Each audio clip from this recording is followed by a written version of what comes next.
point, Fame Recording Studio, we talked about earlier, that really, that place in the cornfield. So the rhythm section at Fame, they were killer, and honestly, everybody was coming there to record with them. These young guys that were just making this amazing music. Well, they kind of figured out, like, oh wow, we could like break off and just do this on our own. And so they started Shoals Sound Studios, which were across next town over. So when the Rolling Stones came to record, they recorded at this tiny little place. You can visit it today. It's open. You can tour it. And actually the toilet seat that Keith Richards wrote Wild Horses on is still above the bathroom. So you can touch it and know that, Keith Richards' bum was up on that toilet seat, if that's your thing.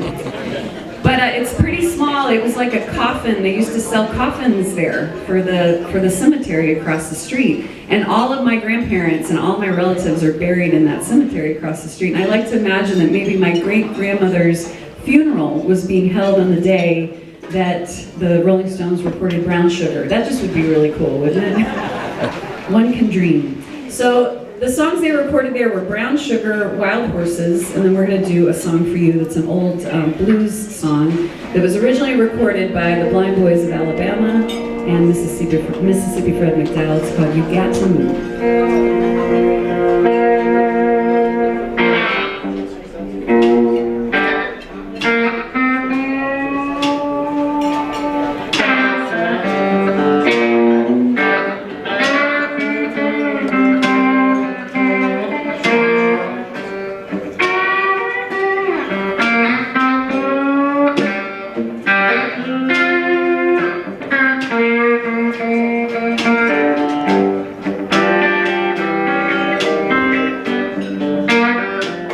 You got to move, you got to move, you got to move, child, you got to move.